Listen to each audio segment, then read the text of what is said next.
Здравствуйте, мои дорогие! Я снова рада видеть вас на своем канале. Ну что, девчоночки, сегодня новый урок, поехали! На календаре у нас все еще лето, поэтому сегодня я предлагаю вам один из ярких летних вариантов дизайна ногтей. Сегодня мы будем использовать с вами неоновые пигменты. Эти пигменты есть, наверное, в столе у каждого мастера, и очень редко мастера с ними работают, хотя можно получить потрясающие результаты именно при использовании неонового пигмента. Пигменты мы будем натирать в сухом виде на остаточную липкость от гель-лака, поэтому нам нужна остаточная липкость. Нам нужно не пересушить наш гель-лак, чтобы он оставался липким. Неоновые пигменты имеют довольно-таки крупный помол, поэтому в безлипкий слой они не втираются. Их совершенно бесполезно втирать в те места, где липкий слой отсутствует. Поэтому следим за тем, чтобы липкость у нас была. Для этого мы перекрыли ноготочки двумя слоями белого гель-лака, проследили за тем, чтобы гель-лак у нас был максимально без разводов, иначе пигменты у нас тоже разводами лягут. И уже на слегка просушенный, то есть подсушила я его буквально-таки 30 секунд, на слегка подсушенный гель-лак втираю пигмент маленькой кисточкой. Поскольку моя клиентка захотела максимально яркие ногти, я достала все имеющиеся неоновые оттенки и ими затираю в хаотичном порядке. Где-то наслаиваю друг на друга, где-то оставляю пятнами, где-то перечеркиваю, где-то делаю растяжку пигментами. Получается вот такой вот интересный пятнистый фон. И уже непосредственно на этом усложненном фоне начинаю придумывать прорисовку. Всегда очень хорошо на неоновых оттенках смотрится черный цвет. Можно было черным цветом нарисовать пальмы, можно было нарисовать какую-то геометрию, можно было нарисовать все, что угодно, но черный цвет на неоновых оттенках смотрится потрясающе сам по себе. В общем, в данном случае рисуем такие себе геометрические штуки. Пересечение линий, яркие острые углы. Получаем вот такую довольно-таки активную, довольно-таки агрессивную абстракцию.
Но для того, чтобы смягчить наш дизайн, я решила добавить несколько белых цветочков. Цветочки рисую в мазковой технике. У меня есть курс по мазковой технике. Описание курса я вам оставлю в описании к ролику. Зайдите, посмотрите, кого интересует.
качестве блестящих оттенков мы с клиенткой решили добавить вот такие вот золотые камифубуки. Сочетание золотых и белых. В общем, как я уже вам показывала, мне пришел целый набор камифубук. Мы выбрали тот цвет, который нам понравился, и используем все возможное, что сюда помещается.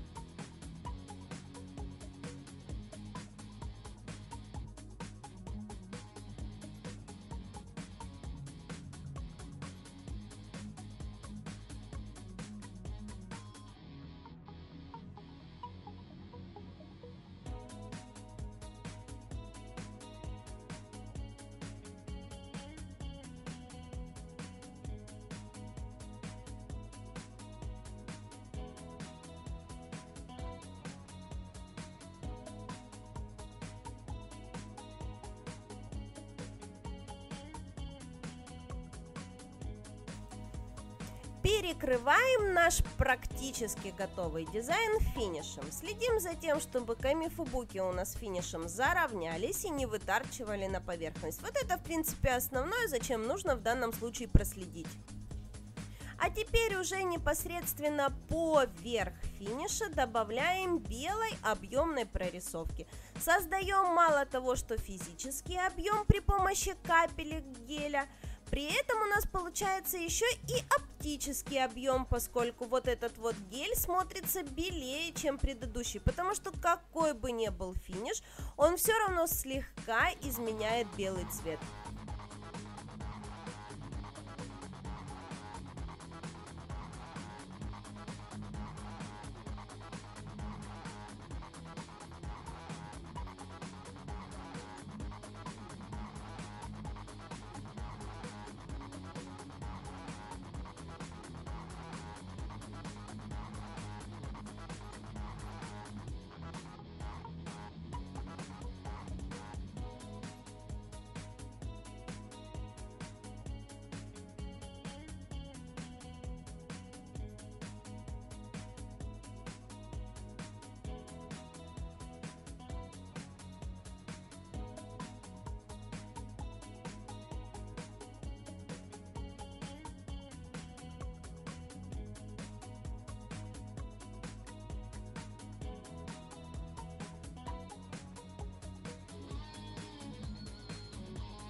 Теперь же нам осталось навести чистоту и порядок.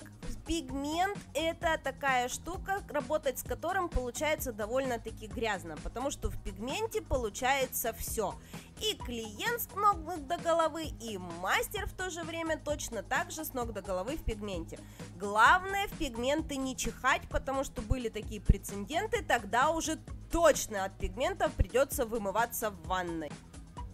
Берем спонжик с обезжиривателем и им убираем пигмент на боковых валиках. Он у нас ничем не перекрыт, ничем не запечатан, поэтому просто лежит на коже. Соответственно, с кожи он убирается очень легко и просто. В общем, вот такой яркий летний дизайн ногтей у нас получился. Сегодня я вам рассказала практически все правила работы с неоновыми пигментами. Надеюсь, вам сегодня со мной понравилось. Ну а я с вами прощаюсь. Всем до новых встреч. Пока-пока.